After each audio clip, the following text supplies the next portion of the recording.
आप सभी को सादर जय श्री राम। मैं अंतर्राष्ट्रीय हिंदू परिषद से बीएल भारद्वाज, कोकण प्रांत संयुक्त महामंत्री।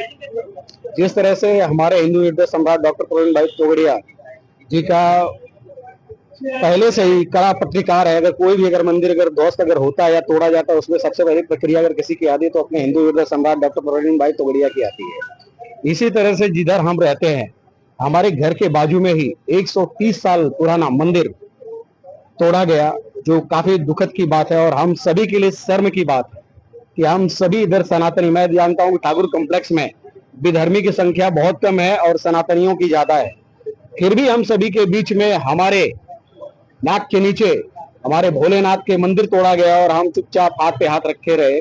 जिस तरह से हमारे कुछ सनातनी भाई जागे मंदिर तोड़ने के बाद और आंदोलन छेड़ा और उनके ऊपर एफआईआर की मांग भी की, शायद एफआईआर भी हुआ है। मुझे गत कल फोन आया अपने चौधरी जी का और एडवोकेट शुक्ला जी का कि भाई साहब आरती है, आप उधर आइए। मैं बोला जरूर आऊंगा, जिधर सनातन की बात रहेगी उधर भरद्वाज जरूर आएगा। आप सभी को अवगत कराना चाहता हूँ कि रह गया एक कांदिवली ठाकुर कॉम्प्लेक्स की बात नहीं है, पूरे महाराष्ट्र में या कहीं भी पूरे देश में ऐसे भी कोई भी अगर मंदिर अगर ध्वस्त अगर कोई विधर्मी करने का प्रयास करता है तो हम सभी सनातनी 1.25 करोड़ सभी एक होने की आवश्यकता है। ये नहीं कि हम बीएचपी है, एएचपी है, आरएसएस है, सब सकल हिंदू समाज है। हमें एक छत्र छाया में एक ही भगवा के नीचे आके अपने भगवान की रक्षा करने के लिए हमें खड़ा होना चाहिए। और यही सभी सनातनियों से आज आह्वान करता हूं, जब भी ऐसी कहीं कोई भी विधर्मी या अपना ही कोई अगर ऐसा गलत काम करता है तो आप सभी लोग कठोर से कठोर कार्रवाई करें। आपसे अगर नहीं होता है तो संगठन से संपर्क करें। जिस तरह से संगठन इधर साथ दिया है, इसी तरह से हर जगह आपके साथ में संगठन खड़ा रहेगा, यही कहते हुए और आप सभी मीडिया बंधु को मैं विशेष धन्यवाद देना चाहता हूं कि आप सभी लोग अपना समय निकाल के आए और इसी तरह से भगवान के जहां भी ऐसी कोई विषय अगर आती है तो आप सभी लोग मीडिया बंधु आए और इसका प्रचार प्रसार करें कि धर्मी लोग एक कांड करने से पहले 10 बार सोचे। ये कहते हुए अपनी वाणी को विराम देता हूं। आप सभी भाइयों को जय श्री राम कहता हूं। पहले तो मेरा नाम मनोज झा है और यहाँ का मैं लोकल रहवासी हूँ। इस मंदिर के बारे में सर्वप्रथम मैं आप न्यूज चैनल वालों को दिल से धन्यवाद देता हूँ और हम सबके वरिष्ठ अधिकारी श्रीमान बीएल भारद्वाज जी, जो हमारे विश्व हिंदू परिषद कोकण प्रांत के महासचिव है, महोदय आपको दिल से धन्यवाद देता हूँ जो इस चीज को संज्ञान में लिया। ये मंदिर जो देख रहे हैं महादेवालय, ये 125 साल पुरानी मंदिर है और ये मंदिर आदिवासी परिवार जब यहाँ पे रहता था उस टाइम में मंदिर की निर्माण हुई और ये मीठा नदी बगल से बह रहा था तो वहां पे पूजा वो लोग करते थे। बाद में क्या हुआ, विकास हुआ और अय्यर जी का इंक्रोचमेंट इधर हुआ, उस टाइम में बिल्डिंग वगैरह बना और उन्होंने इस मंदिर को सुचारू रंग से चलाया उन्होंने काफी टाइम तक। इस मंदिर के बारे में बताता हूं, बाद में उन्होंने सेट डाला और 2 रास्ता था, एक हाईवे की तरफ से, ये हाईवे तभी उस टाइम में मुझे लगता हार्डली 30 फुट की रोड हुआ करता था और जर्जर हालत थी, तो एक रास्ता इधर से था जो यहाँ के रहवासी लोग पूजा करने आते थे और दूसरा रास्ता अपना हाईवे की तरफ से था। अय्यर जी ने क्या किया कि एक तरफ से यहाँ पे जो ये ठाकुर कॉम्प्लेक्स का रेसिडेंट एरिया वो धीरे से उसको नैरो करते करते बंद कर दिया। हम लोगों ने उसमें रिएक्ट किया, लेकिन फिर बाद में हम लोग हिंदू बाबा का मंदिर चालू है, हम लोग घूम करके पूजा करने, इसमें 36 कोटि जो हिंदू धर्म देवी देवता बोलते, यहाँ पे महादेव का वो गर्भगृह जो था वहां पे था, उसके साथ सारे भगवान यहाँ पे जब पूजा होती थी तो सारे ठाकुर कॉम्प्लेक्स, ठाकुर विलेज, बोरीवली और ये हनुमान नगर के लोग यहाँ पे पूजा करने के लिए आते थे। आप सब जानते हैं कि 2019 22 मार्च को लॉकडाउन डिक्लेयर हुआ कोरोना 2020 में कोरोना वायरस की वजह से, और उन्होंने मंदिर को लॉक कर दिया।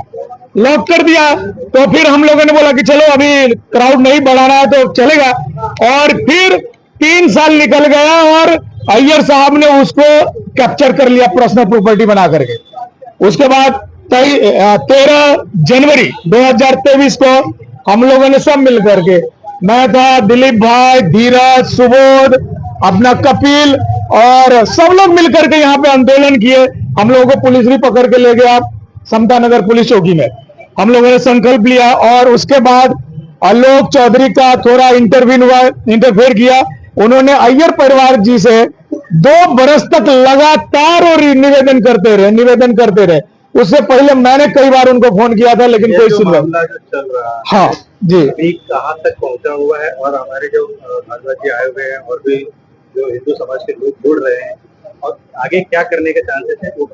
अब देखिए यहाँ पे आ गया कि इन्होंने इसको तोड़ के अपना कमर्शियल बिल्डिंग बनाने का नियोजन कर लिया। यहाँ पे हमारे मुस्लिम भाई साहब चिकन मटन बेचने लगा, तो हम लोग 2023 के आंदोलन में ही उसको बंद करवाया था। उसके बाद क्या हो गया कि अंदर छोटा सा 10 बाय 5 का एक मंदिर बना करके बाबा को वहां पे खड़ा कर दिया। आम पब्लिक में मैसेज चला गया कि मंदिर का निर्माण हो गया, और सारे देवी देवता को उठा के इसने बेच दिया है। 12 ज्योतिर्लिंग का एक लाइन से वहां पे हम लोग पूजा करते थे। अब बात यहाँ पे ये हो गई कि इस जमीन का कुछ भी उनके पास नहीं है, क्योंकि ये 125 साल पुरानी मंदिर है। हमने धर्माधिकारी को भी पत्र व्यवहार किया था, उस टाइम में पुलिस चौकी में हुआ। अभी यहाँ पे ये हो गया कि हमारे जो स्थानीय आमदार है उन्होंने भी इसमें थोड़ा संज्ञान लिया और आगे बढ़ के आए। उन्होंने बताया कि मंदिर तो वही बनेगा, आप लोग बनाओ, और ये मंदिर बनेगा हमारे विश्व हिंदू परिषद, बजरंग दल और आरएसएस, जो हमारा परिवार है उसके निमित्त। तो मंदिर तो बन गया है, अब हम भव्य मंदिर बनाएंगे। ठाकुर कॉम्प्लेक्स के अंदर एक जोश एंड जज्बा दिखने को मिल रहा है। डेली यहाँ पे 100-200 पब्लिक आते हैं, पूजा करते हैं, रुद्राभिषेक होता है। और आगे देखिए, हम लोग संगठन के आदमी है, तो हमारा जो अधिकारी होता है तो अधिकारी के हिसाब से हम चलते हैं। लेकिन जहां भक्त की बात है, सारे भक्त ठाकुर कॉम्प्लेक्स का जाग गया है। सारे हिंदू भाई यहाँ पे आकर के पूजा करता है, नित्य आरती होती है। आज जो अपना जो हिंदू समाज है वो जाग चुका है, आज आप हिंदू समाज को क्या संदेश देना चाहते हैं? अभी हमारे बीएल भारद्वाज जी ने बताया, एक कांदीवली में ही नहीं, पूरे महाराष्ट्र और पूरे भारतवर्ष में आज के दिन में कोई भी मंदिर को बंद कर देगा, ये कथा भी संभव नहीं है। हम सकल हिंदू समाज इस चीज को कथा भी बर्दाश्त नहीं करेंगे। और जो हमारा 500 साल पुराना राम मंदिर कार सेवक ने जाकर के वहां पे तोड़ करके पुनः निर्माण किया, जीर्णोद्धार हुआ है, उसी प्रकार हमारे मंदिर पे कोई आपदा विपदा आएगा तो हम लोग बिना सोचे विचारे उस मंदिर का प्रोटेक्शन देंगे। और हमारे धर्म है तो सब कुछ है, और धर्म के लिए जिए, समाज के लिए जिए, ये धर कने श्वास हो मातृभूमि के लिए। यही मैं मैसेज दूंगा सबको। बहुत बहुत धन्यवाद।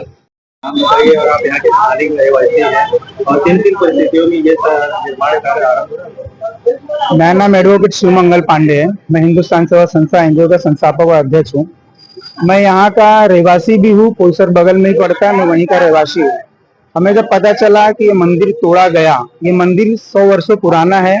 अगर आप पहले का कोई वीडियो देखोगे तो ये मंदिर बहुत ही भव्य था, जैसा अभी सर जी ने बोला, सही बात है, उसमें बहुत सारे देवी देवताओं का वास था और मंदिर बहुत ही भव्य था, लेकिन उसको तोड़ दिया गया। मेरा महाराष्ट्र सरकार से यही निवेदन है कि जब भी कोई बिल्डर अगर ऐसे मंदिर तोड़ता है अपने कंस्ट्रक्शन के नाम पे, तो उस विधर्मी बिल्डर का, चाहे वो हिंदू हो चाहे वो मुस्लिम हो, ऐसे बिल्डरों का पूरा जगह गवर्नमेंट को ले लेना चाहिए। वैसे भी ये जो अय्यर जी थे, उनका जिनका मंदिर था वो ट्रस्ट था। अगर यहाँ कोई भी प्रोग्राम होता था तो वो पब्लिक से चंदा लेकर करते थे। अगर कोई भी ट्रस्ट बना हुआ है, अगर वो ट्रस्ट मंदिर ट्रस्ट के अधीन है, तो कोई भी मंदिर को तोड़ा नहीं जा सकता एज पर लॉ।